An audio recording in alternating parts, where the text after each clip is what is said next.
नमस्कार, आप देख रहे हैं न्यूज 37 इंडिया और समय हो चला है अब खबरों का। मैं लोकेश बंसल आपको लेकर चलता हूं खबरों की दुनिया में।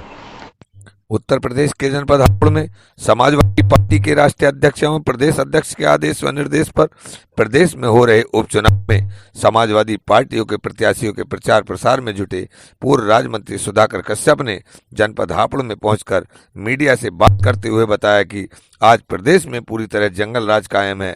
बहन बेटियां जहां अपने आप को असुरक्षित महसूस कर रही हैं, तो वहीं किसान भी पूरी तरह बेहाल है। विद्युत बिलों को लेकर गरीब मजदूर जहां परेशान है, तो वहीं सरकार लगातार विद्युत विभाग को बेचने की तैयारियों में जुटी है। आज इस सरकार को न किसान से कोई लेना देना है, न गरीब से और न ही मजदूर से। आज प्रदेश में प्रदेश के खुद मंत्री और विधायक अपराध में जुटे हैं।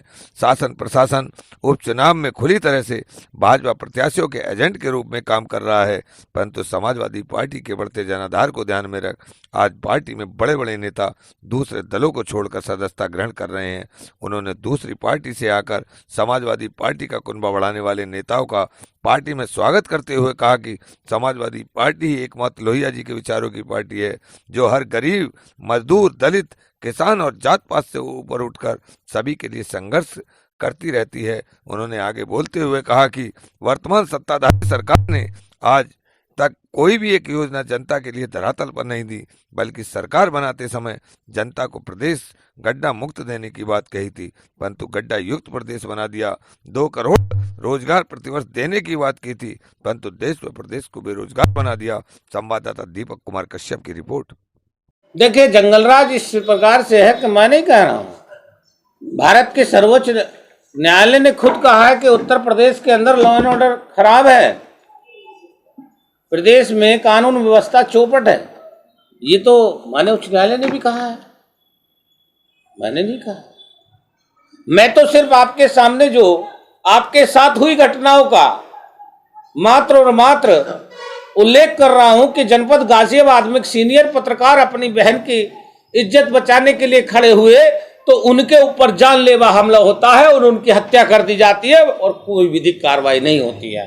आदरणीय अखिलेश यादव जी ने जब उस दुखद घटना पर अपना विचार रखा और शोक संवेदना व्यक्त की, तो तब उत्तर प्रदेश की गूंगी बहरी सरकार के कान खुले।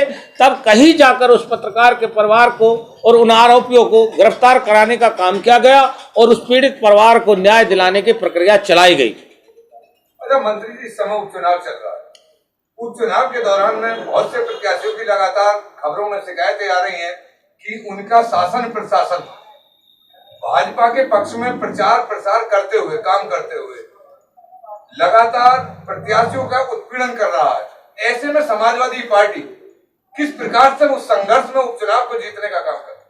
देखिए, जहां सरकार की बात है, सरकार का तो रवैया वही है तानाशाही। जब जब जनता बाहर निकलती है तो योगी जी पुलिस को आगे करते हैं। वो यही काम कर रहे हैं, आज भी तानाशाही दिखा रहे हैं। लेकिन हमें जनता पर विश्वास है, जनता इसका बदला जरूर लेगी और जनता न्याय का काम करेगी। जनता हर सूरत में विकास पुरुष अखिलेश यादव और समाजवादी पार्टी को जिताने का काम करेगी। अच्छा, वर्तमान में अभी कल एक घटना हापुड़ में हुई है, एक 6 वर्षीय मासूम के साथ दुष्कर्म की बात सामने आई है। उसके लिए क्या समाजवादी पार्टी क्या रणनीति है?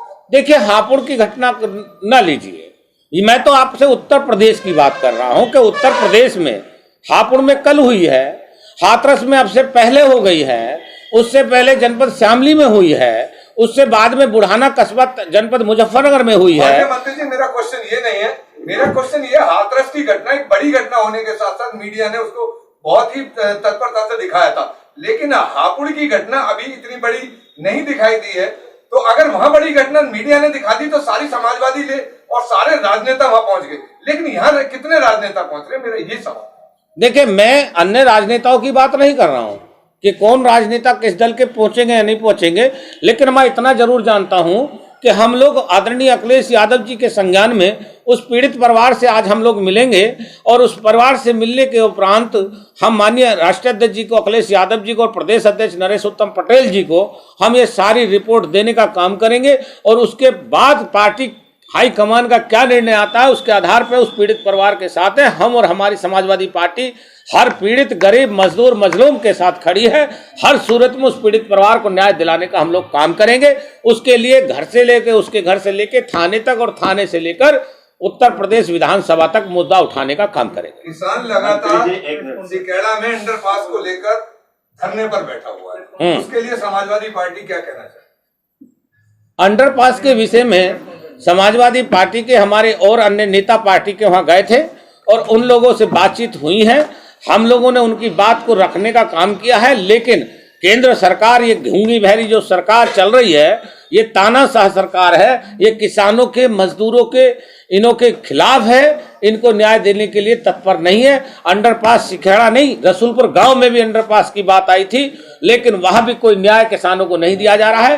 किसान विरोधी ये सरकार है और ये किसानों को कोई लाभ नहीं देंगे। ये तानाशाही लोग हैं, तानाशाही अपनी चला रहे हैं और अपनी ही मनमर्जी के वाफिक वो करेंगे। ये मुझे बड़ा दुख का विषय है कि लगभग 1 माह सिकेड़ा और रसूलपुर गांव वासियों को हो गया धरना प्रदर्शन देते, लेकिन सरकार, प्रदेश सरकार, केंद्र सरकार के कानों पे आज तक जू तक नहीं रेंगी है।